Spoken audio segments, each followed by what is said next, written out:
Teaching से समझौता नहीं दिया, उसको मुतासिर नहीं होने दिया कि फ़लाँ चीज़ की कमी से पढ़ाई नहीं होगी या टीचर की कमी से। टीचर एसेट है स्कूल के। एक परेशान हाल टीचर कभी अच्छी क्लास में ठीक से नहीं पढ़ा सकता है।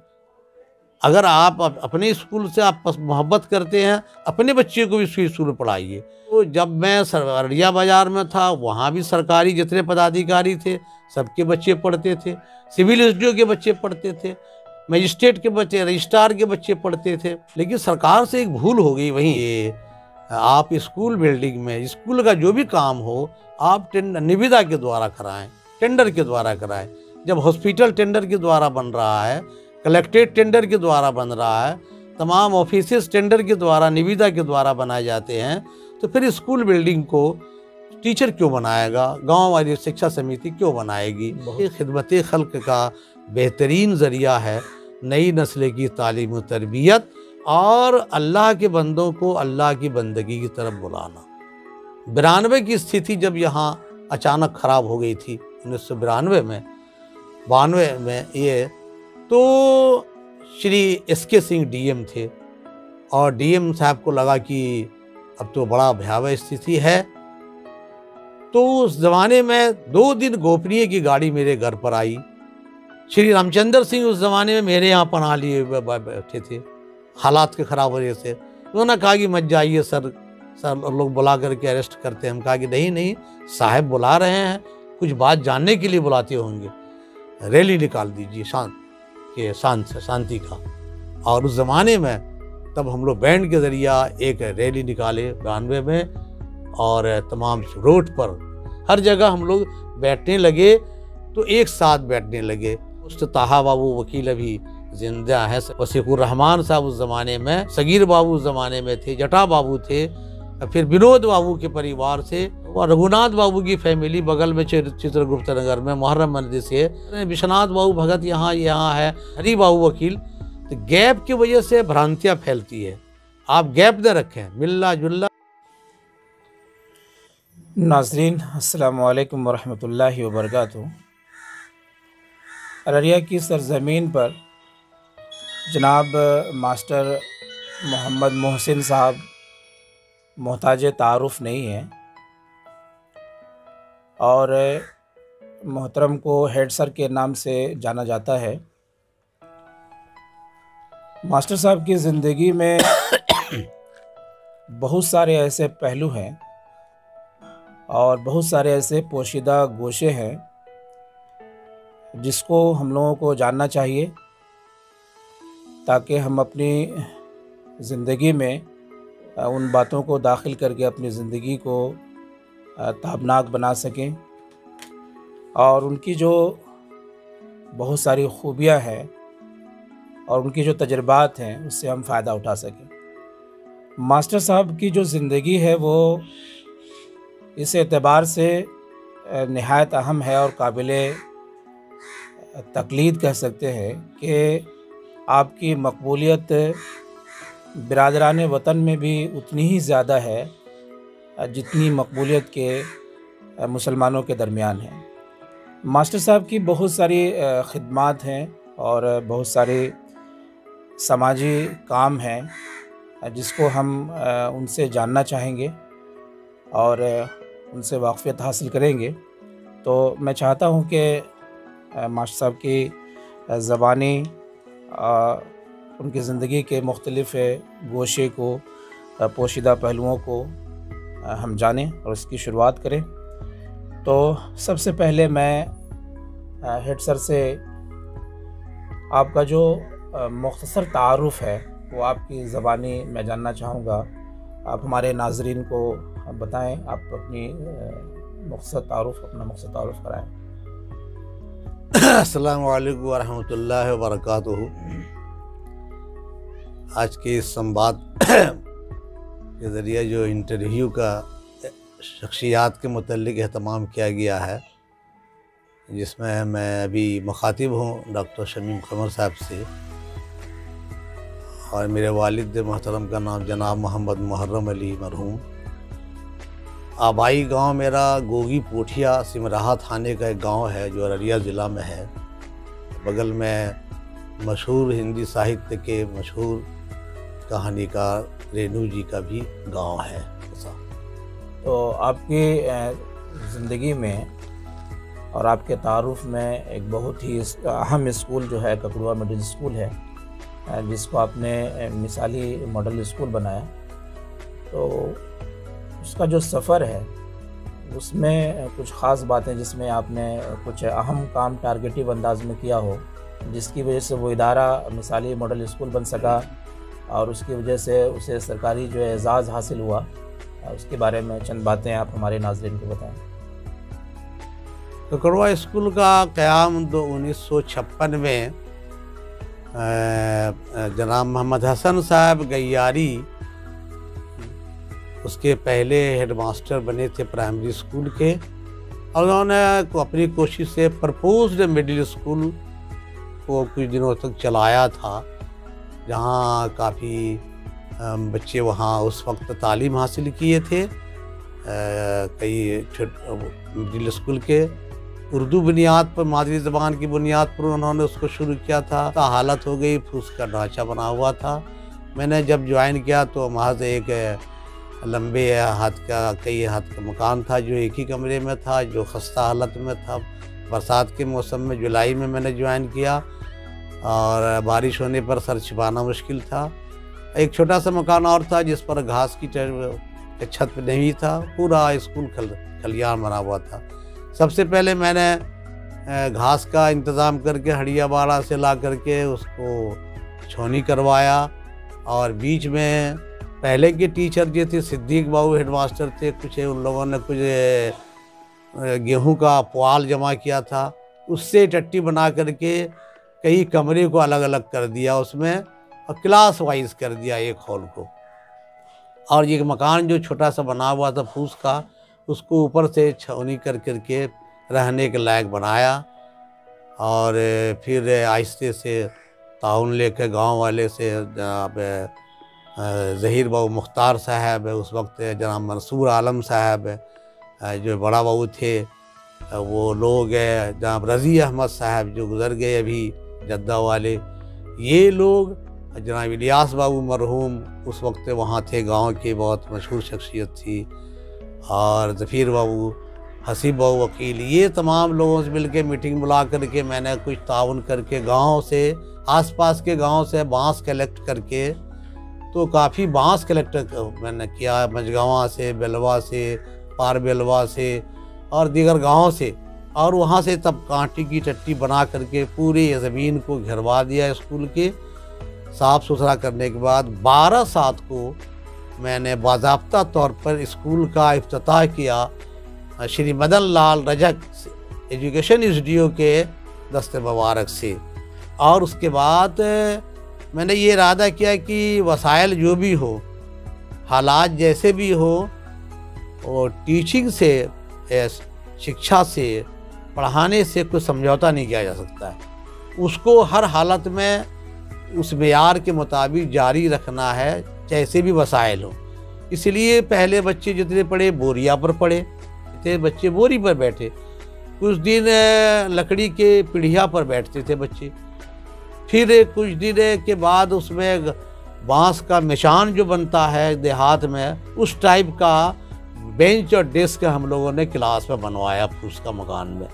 बेंच जो बड़े बड़े ऑफिसर आकर हैरत करते थे, इसलिए कि सरकार के पास भी उस ज़माने में तालीम के मद में पैसे की बड़ी कमी थी, वसाइल की बड़ी कमी थी, मकानात नहीं थे, लेकिन झोला ही में स्कूल होता था, कुछ नहीं था स्कूल को। एक घंटी थी, एक चौकी थी, एक बेंच था, छोटा सा बक्सा मिला था, जो वसीक बाबू यहाँ अभी शफीक साहब उन्हीं के दरवाजे पर रहता था, वहीं से मैंने लाया था। और एक हाथ की एक तो कुर्सी थी, एक हाथ की। तो वसाइल जो भी हो, लेकिन टीचर उसी हालत में उस वक्त जो भी सब्जेक्ट है उसको पढ़ाने को तरजीह देना था। टीचिंग से समझौता नहीं थी, उसको मुतासिर नहीं होने दिया कि फ़लाँ चीज़ की कमी से पढ़ाई नहीं होगी या टीचर की कमी से। तो मैं खुद एक पीरियड में 3 क्लास लेता था, कंटिन्यू क्लास। मतलब एक क्लास को वर्क दे देता, जब तक वो बोर्ड से नकल करते मैं दूसरा क्लास साइड में जाता, वहाँ वर्क देता, फिर तीसरे में जाता, फिर लौट के पहले क्लास में आ जाता।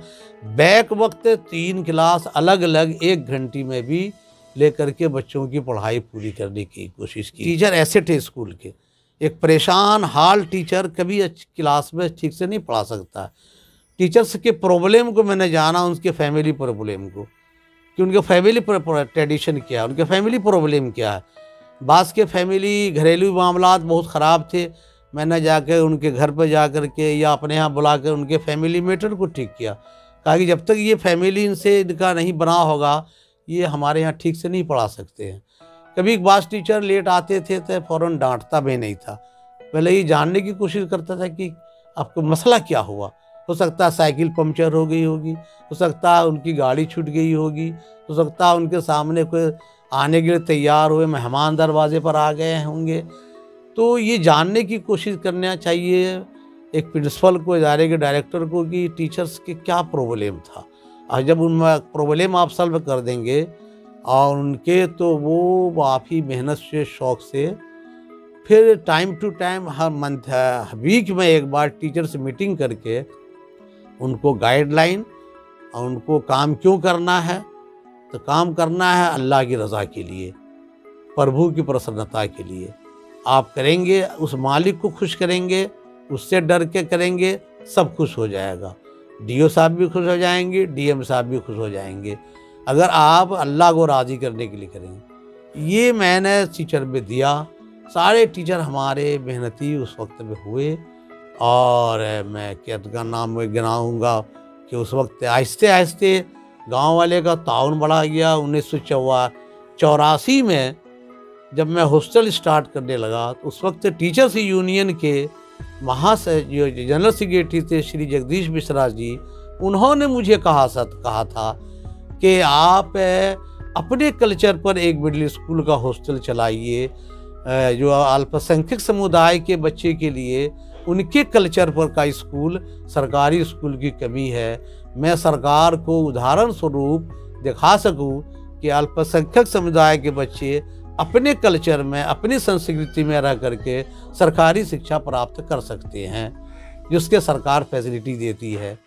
तो उनके कहने पर मैंने, हमको ये बात उनकी लगी, और मैंने ककड़वा स्कूल को माइनॉरिटी कल्चर में ढाल करके उर्दू ज़बान, अरबी को फ़ौक़ियत, राष्ट्रभाषा के साथ को दर्जा नंबर 1 के बाद उर्दू और अरबी ज़बान को फ़ौक़ियत देते हुए उसको पढ़ाने की मैंने कोशिश की। तो फिर बच्चे, जब हॉस्टल का आगाज़ हुआ, जो बच्चे रहने लगे, तो काफ़ी दूर के बच्चे, किशनगंज, कटिहार, आसपास के बच्चे आए। उस ज़माने के सारे बच्चों के अंदर टीचरों के ज़रिया 2 खूबी पैदा की गई कि उनकी हैंडराइटिंग अच्छी हो, खुशखत अच्छी हो, तलफ़्फ़ुज़ की अदायगी सही हो। सारे टीचर के तलफ़्फ़ुज़ की चेकिंग होती थी कि आप इस फलां के बैठेंगे करके, और वाहिद जमा, स्त्रीलिंग, पुल्लिंग, ये सब की भी जानकारी टीचर को दी जाती थी। तो जो बच्चे बने वो आज अपनी पहचान अपने अपने शोबे में बनाए हुए हैं, जहाँ भी हैं। दूसरा मैंने कहा टीचरों के सामने कि आप अपने बच्चों को भी इसी स्कूल में आपको पढ़ाना है। अगर आप अपने स्कूल से आप मोहब्बत करते हैं, अपने बच्चे को भी इसी स्कूल में पढ़ाइए। इसका नतीजा ये हुआ, जब मैं अररिया बाज़ार में था, वहाँ भी सरकारी जितने पदाधिकारी थे सबके बच्चे पढ़ते थे, सिविल एसडीओ के बच्चे पढ़ते थे, मजिस्ट्रेट के बच्चे, रजिस्ट्रार के बच्चे पढ़ते थे। यहाँ भी जब मैं आया ककड़वा, तो अररिया जिला नजारत के भी जितने बच्चे थे, समझा, महेंद्र बाबू थे और बड़ा बाबू दीगर थे, बहुत सारे लोग, सारे के बच्चे बच्चियाँ यहाँ आकर के, हिंदू मुस्लिम सभी बच्चे पढ़ते थे। शिवपुरी से बच्चे आकर यहाँ पढ़ते थे, इसलिए कि पढ़ाई उनको थी। बल्कि एक सीआईडी इंस्पेक्टर थे झा जी, उनका सुपुत्र था रंजीत कुमार, उनको नेतरहाट की परीक्षा मैंने यहीं दिलाई, समझा रहे। और भी तो ये सभी बच्चों को एक जगह मिलता था। तो बच्चों की देख रेख हॉस्टल है, डिफरेंट कंपटीशन हुआ करते थे, सभी कंपटीशन में बच्चों को शामिल कराना, प्राइमरी स्कॉलरशिप, मिडिल स्कॉलरशिप, राज्य प्रतिभा स्कॉलरशिप, नेतरहाट, सैनिक विद्यालय, ये तमाम बच्चों के सामने गोल रहता था। और जो बच्चे कंपटीशन फेस करते थे उनको सरकार या ये भी देती थी स्कॉलरशिप भी देती थी। तो इस तरह से स्कूल भी आहिस्ते आहिस्ते ताउन, गांव वाले के ताउन से, गार्जियन का बहुत सपोर्ट रहा, हमारे हॉस्टल के गार्जियन का, उनके ताउन से स्कूल का काम हुआ। और तमाम जो डीएससी डिपार्टमेंट, एजुकेशन डिपार्टमेंट से स्कीम लेना, छोटे मोटे, हमारे डीएससी कहा करते कि छोटा मोटा काम गांव वाले से मार करो। एक बार 100 हाथ की रस्सी नहीं मांगो, 10 हाथ एक बर्तन मांगो, एक बांस मांगो 10 बार, एक ही बार में 10 बांस नहीं मांगना गांव वाले से, एक। हाँ, तो ये चीज़ आपकी गुफ्तगू से अंदाज़ा हो रहा है कि उस ज़माने में जितने भी लोग होते थे वो सरकारी स्कूल में पढ़ाने को मायूब नहीं समझते बल्कि आला तालीम उनको वहाँ मिलती थी। आपने भी अपने तमाम बच्चों को सरकारी स्कूल से ही तालीम दिलवाई है? मेरे सभी बच्चे, मेरे स्टाफ के सभी बच्चे, जो मेरे स्टाफ भी जितने मेरे साथ में रहे, यासीन साहब हो, और ये फजलुर रहमान साहब हो, श्री रामचंद्र सिंह हो, हम सोनेलाल मिस्त्री जी हैं, ये सभी के बच्चे, इशरत बाजी है, सैमुना बाजी, मुसर्रत बाजी, जिनके बच्चे सब भी हाईली क्वालिफाइड सब हैं। ये तमाम बच्चे, सभी के बच्चे इसी स्कूल में पढ़ते थे। सबके बच्चों ने अच्छा किया। जितने थे अलीगढ़ गए, हमदर्द पब्लिक जहाँ भी गए, तो वहाँ के लोग मानने के लिए तैयार नहीं थे कि सरकारी स्कूल से तुम लोग पढ़ कर आए हो। कहते सरकारी स्कूल, फिर तुम लोग की पढ़ाई। बल्कि जामिया में जो बच्चे गए, वहाँ के प्रोफेसर ने कहा कि लगता है तुम लोग मदरसा से पढ़ कर आए हो, इतनी अच्छी अरबी है, इतनी अच्छा खुशखत है, सब जाते। ये बच्चे थे। तो ऑफिसर्स के बच्चे भी पढ़ते थे, टीचर्स भी बच्चे पढ़ते थे, एक साथ पढ़ते थे। और गरीब के, मजदूर के बच्चे भी पढ़ते थे। पासवान फैमिली यहाँ है, पासवान जी हैं, अभी पुलिस अफसर में उनका बच्चा सब है। तो ये सब गंगा बहू भगत बगल में थे, उनके बच्चे सब भी पढ़ते थे, जहाँ से भी कर गए थे। तो इस वक्त आप जो ज़िम्मेदारान मदारिस हैं या स्कूल है, सरकारी हों या गैर सरकारी हों, आपने तो पुराना दौर भी देखा, अभी का भी दौर देखा है और देख रहे हैं आप, तो आपको फ़र्क महसूस हो रहा होगा कि उस वक्त हमारे ज़माने में तालीमी निज़ाम कैसा था और इस वक्त का तालीमी निज़ाम कैसा है। आपको बहुत सारी जगह अफसरदगी भी होती होगी कि जो ढांचा मैंने खड़ा किया था वो उस ढांचे पर स्कूल नहीं है। तो इस वक्त जो इदारे के ज़िम्मेदारान हैं, चाहे वो सरकारी हों या गैर सरकारी, अपने तजर्बात की बुनियाद पर आप उन्हें क्या मशवरा देना चाहेंगे? सबसे पहले तो किसी अच्छी तालीम के लिए बड़ी बिल्डिंग का होना ज़रूरी नहीं है और काफ़ी एसेट्स होना ज़रूरी ये नहीं है। ये तो स्कूल उसका इंफ्रास्ट्रक्चर में शामिल है। जैसे जैसे आमदनी बढ़ेगी वो वैसे बड़े स्टेटस बढ़ेंगे, लेकिन उसको पहले टीचर्स के सामने ये होता था कि एक ही गोल होता था कि पढ़ाना है। उनके ऊपर पर सरकारी में टीचर अभी मुखातिब हूँ सरकारी स्कूल के टीचरों से, उनके ऊपर पर दीगर जिम्मेदारियाँ नहीं थी। एक काम था पढ़ाना, और वो गांव में रहना पसंद करते थे। गांव से के लोगों से अटैचमेंट उनका था, गांव के लोगों का भरपूर ताउन मिलता था, इसलिए कि वो गांव के इमाम भी थे, गांव के डॉक्टर भी थे और गांव के वो उस्ताद भी थे। ये सभी जिम्मेदारी प्राइमरी टीचर्स गांव में रह करके सरकारी पर निभाते थे, इसलिए उनको बहुत इज़्ज़त एहतराम की नज़र से देखा जाता था।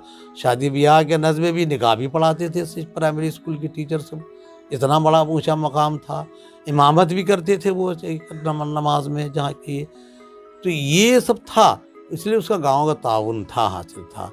लेकिन जैसे जैसे सरकारी वसाइल आते गए, स्कीम बढ़ती गई, तो सरकार की योजना जो बनी स्कूल को इंफ्रास्ट्रक्चर के लिए, सर्व शिक्षा के ज़रिया, तो फंडिंग का जब ये हुआ तो बड़ी बड़ी बिल्डिंग बनाने पर जोर दिया गया, तो वो बड़ी बिल्डिंग बनी। लेकिन सरकार से एक भूल हो गई। वहीं मैंने डिस्ट्रिक्ट कमेटी में भी उस वक्त जितने भी डीएम थे, मैंने श्री बी प्रधान जी के सामने भी मैंने बात रखी थी कि ये आप स्कूल बिल्डिंग में स्कूल का जो भी काम हो आप निविदा के द्वारा कराएं, टेंडर के द्वारा कराएं। जब हॉस्पिटल टेंडर के द्वारा बन रहा है, कलेक्ट्रेट टेंडर के द्वारा बन रहा है, तमाम ऑफिसेस टेंडर के द्वारा, निविदा के द्वारा बनाए जाते हैं, तो फिर स्कूल बिल्डिंग को टीचर क्यों बनाएगा, गांव वाली शिक्षा समिति क्यों बनाएगी। एक आपने जिम्मेदारी दे दिया। आप जो है कि सर्व शिक्षा में मिड डे मील का किया, तो मिड डे मील में पहले सूखा था, अनाज देना था, प्रोत्साहन भत्ता था, तो वो अटेंडेंस के मुताबिक बच्चों को ड्राइव में दे दिया जाता था। उससे पढ़ाई शिक्षा बाधित नहीं होती थी। लेकिन वो होने के बाद भी फिर दिगर जिम्मेदारियां भी टीचर के पास आ गई, तो हेडमास्टर जो हुआ उस पर तमाम ये जिम्मेदारियां पड़ गई। और गांव वाले से इन जिम्मेदारियों के आने से गांव वाले से रिलेशन ख़त्म हो गया। गांव वालों ने कमीशन बांटना मांगना शुरू किया, और जो टीचर्स हैं उनको ठेकेदारी की बुद्धि कम थी, वो कहीं की फेल भी कर गए, कहीं मिसयूज़ भी कर गए, तो बड़ी परेशानी बढ़ी।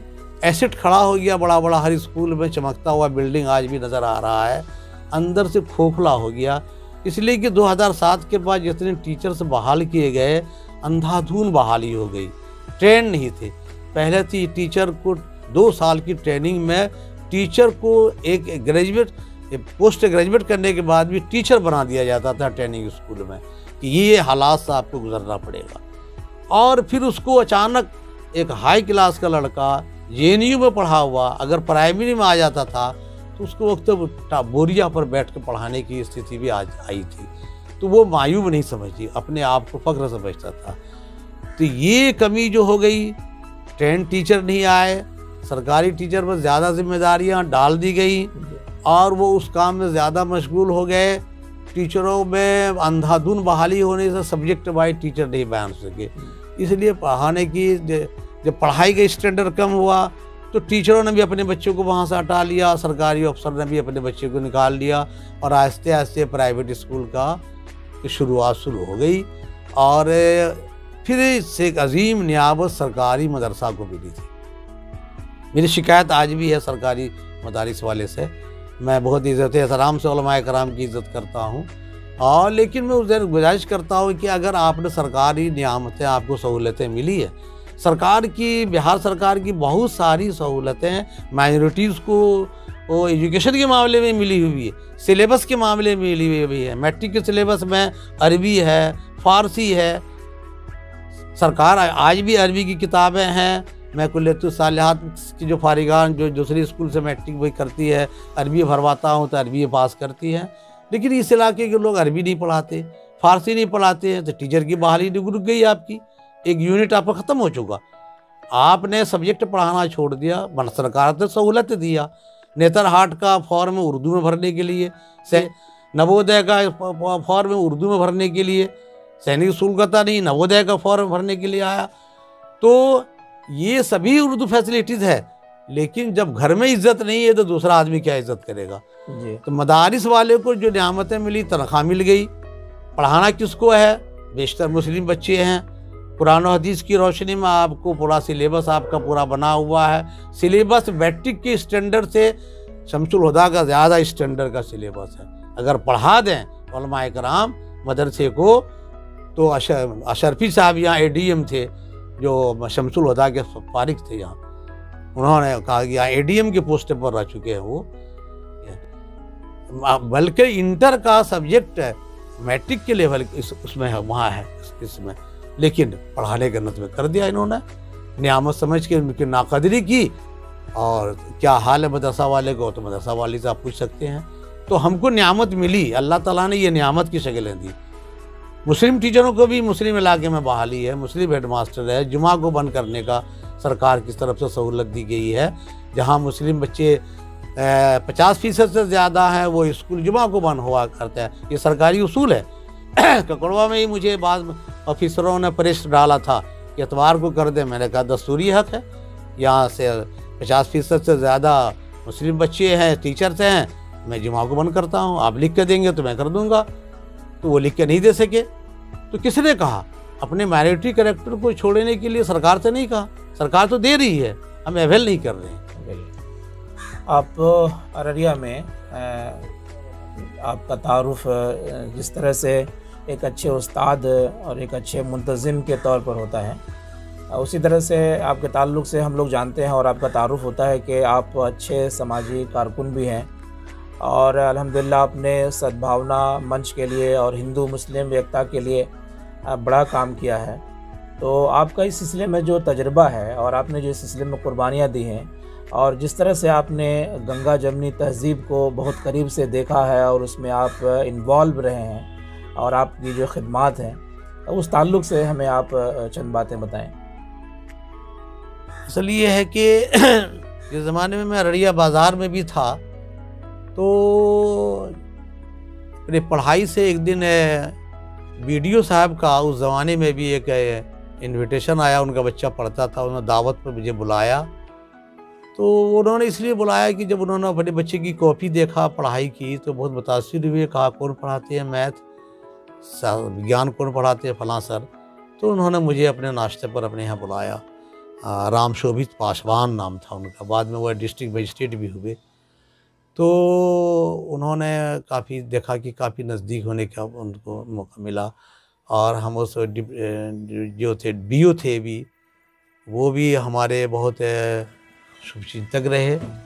तो हमने देखा कि कहीं अररिया बाज़ार में भी रहने से मैं गैर मुस्लिम टीचरों के ज़्यादा तादाद में थे।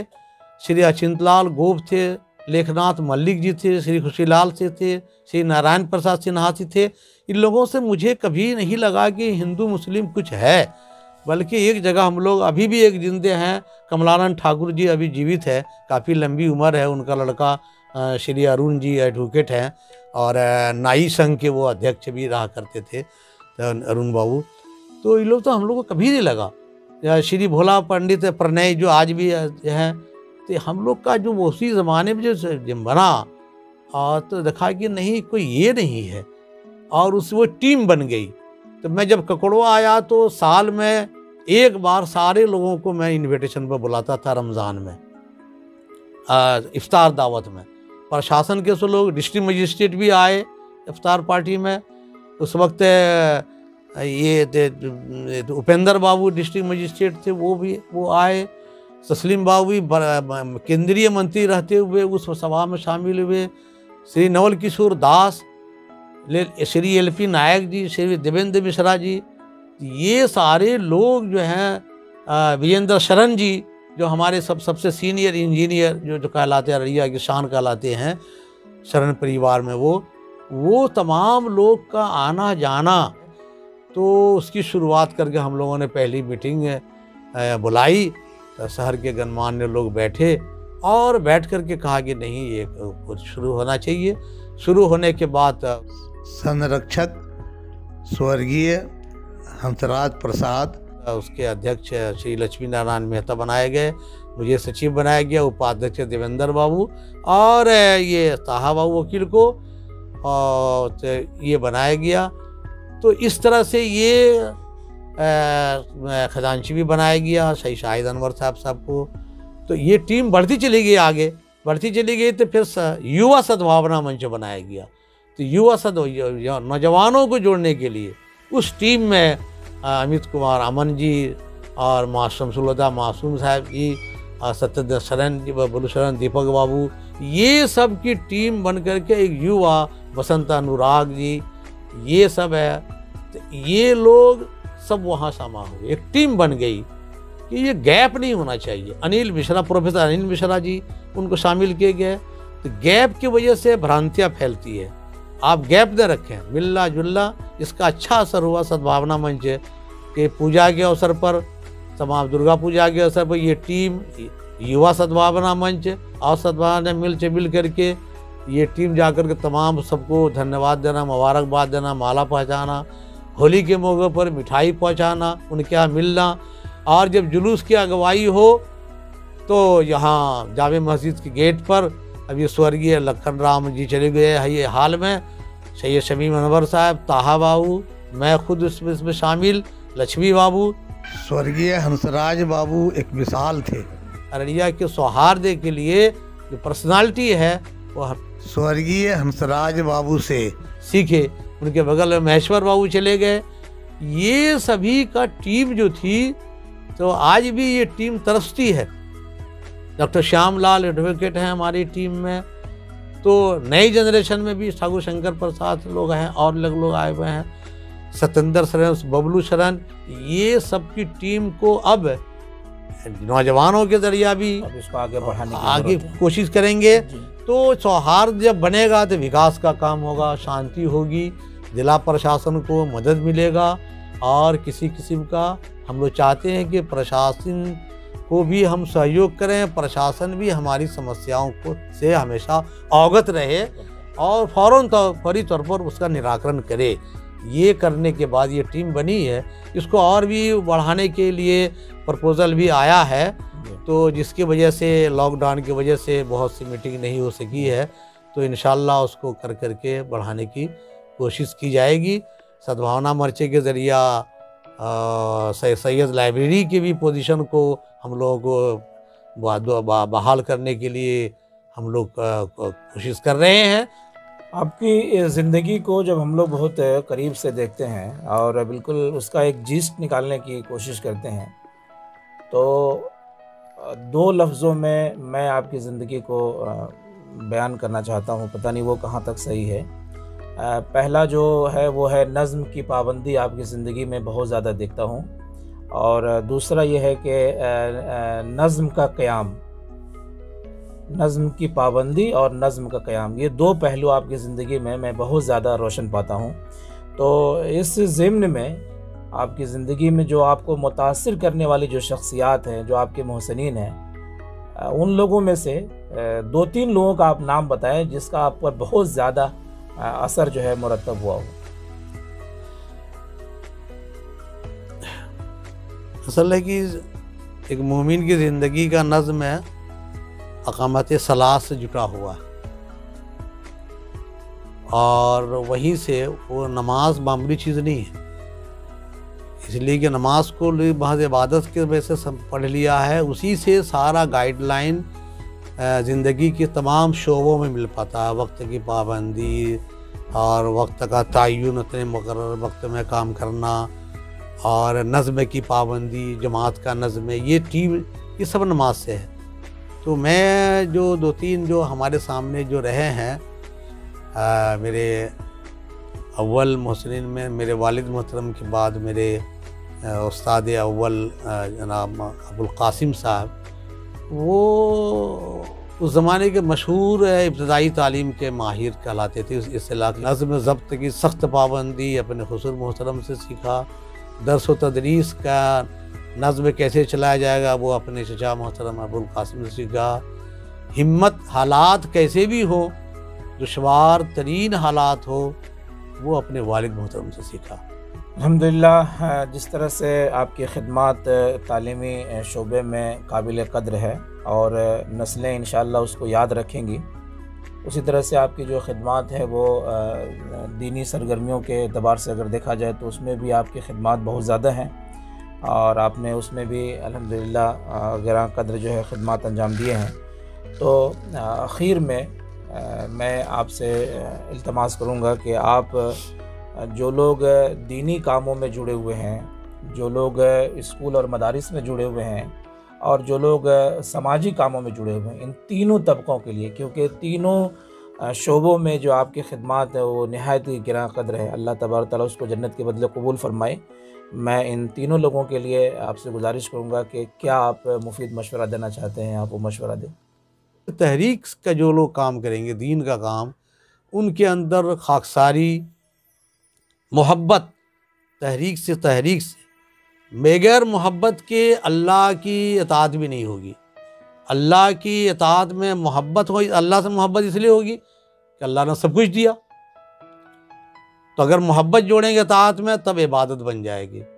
रसूल से मोहब्बत होगी, इताअत में मोहब्बत होगी। क्यों मोहब्बत होगी? इसलिए मोहब्बत होगी कि आप सल्लल्लाहु अलैहि वसल्लम ने ज़िंदगी का तरीक़ा बताया, सारा चीज़ बताया, उठना बैठना, खाना पीना, हुकूमत करना, बाल बच्चों दरमियान रहना, ये हुज़ूर सल्लल्लाहु अलैहि वसल्लम ने बनाया। इससे बेहतर मोहसिन कौन हो सकता है, समझाने? तो जो उसने सारा तरीक़ा बनाया, उनसे मोहब्बत अगर नहीं है तो इत्तबा नहीं होगी। तो बगैर मोहब्बत के इताअत में तो इत्तबा नहीं होगी। जो लोग समाज में काम कर रहे हैं, या बचपन से बच्चों के दिमाग में हिंदू मुस्लिम नफरत नहीं डालना चाहिए, चाहे जिस शोबे में रहते हैं। तो तालीम से मोहब्बत, उस जनरेशन से मोहब्बत हमको है। कि ये जनरेशन एक पौधा है, इसको ठीक से लगा देंगे, कांटा नहीं लगाएंगे, फूल लगाएंगे इसको, तो उस जनरेशन जब मोहब्बत हो जाएगी तो सब कुर्बानी दीजिएगा आप। और समाजी खिदमत भी आपके अंदर करने का उसी ज़माने में पैदा बच्चों को होता है, वो लोग काम करते हैं। तो किसी चीज़ से काम करने के लिए उसमें मोहब्बत का एक बहुत लफ्ज़ शामिल है। और करेंगे तो अगर हम सियासत के मैदान में भी आते, मैं अपने राजनीतिक लोगों से भी कहता हूँ कि हमको देश से प्रेम हो, राष्ट्र से प्रेम हो, हम एक अच्छा शांतिपूर्ण माहौल चाहते हैं, देश का व्यवसाय का विकास चाहते हैं अपने राज्य में, तो हमको अपने बिहार राज्य से इसलिए मोहब्बत है, हमारा बिहार विकसित करे। अररिया डिस्ट्रिक्ट हमसे मोहब्बत है, अररिया डिस्ट्रिक्ट में तरक्की का काम हो, वसाइल हो, बढ़े जाएंगे। तो जो हमको अपने नेटिव गांव से, नेटिव कंट्री से, नेटिव स्टेट से हमको मोहब्बत होनी चाहिए। मोहब्बत होगी तो हम उसके लिए हम कुर्बानी करेंगे, सजाने की कोशिश करेंगे उसको के लिए। मतभेद तो होगा, मतभेद तो सहाबा कराम में भी था, एक दूसरे का लिहाज करते थे, मतभेद तो नहीं होगा। कुछ मतभेद तो अच्छे लोगों, नेक लोगों में भी होता है। और जब एक आयत नाज़िल हुई कुरान की, तो हज़रत उमर फारूक रज़ी अल्लाह अन्हु बहुत खुश हुए, कहा कि अब फलां का मामला मेरा तय हो गया। उस आयत में अल्लाह ताला ने कहा है कि नेक लोगों के अंदर जो इख्तिलाफात होंगे उनको अल्लाह ताला निकाल देगा जन्नत में जाने से पहले, दिल साफ हो जाएगा। तो सोच की है, तो हम इसको नहीं डेवलप करने दें, बल्कि हम कोऑर्डिनेशन को ज़्यादा डेवलप करेंगे। तो फिर हमारे अंदर में कोई हर चीज़ से मोहब्बत होगी। तो मोहब्बत एक लफ्ज़ है जिसके बगैर अल्लाह की इबादत भी नहीं की जा सकती है, और देश की सेवा भी नहीं की जा सकती है, दीन की खिदमत भी नहीं की जा सकती है, तालीम व तरबियत का नज़्म भी नहीं किया सकता है। नहायत ही मशकूर हूँ जनाब मास्टर मोहम्मद मोहसिन साहब का कि उन्होंने अपना कीमती वक्त दस-संवाद के लिए निकाला और अपनी ज़िंदगी के जो तजुर्बात हैं उसे हमसे शेयर किया। हम यकीन दहानी कराते हैं कि जो बातें आपकी काबिल अमल हैं, इंशाअल्लाह हम अपनी ज़िंदगी में उसे शामिल करेंगे। और जनाब मास्टर मोहम्मद मोहसिन साहब के दोबारा शुक्रिया के बाद तमाम लोगों से गुजारिश की जाती है कि आप दस-संवाद से जुड़ें और ख़ालिस ख़बरें और तज्ज़ियात से आप जो है फ़ायदा उठाएँ और उससे रहनुमाई हासिल करें। जज़ाकुमुल्लाह खैर। अस्सलामु अलैकुम व रहमतुल्लाहि व बरकातुहू।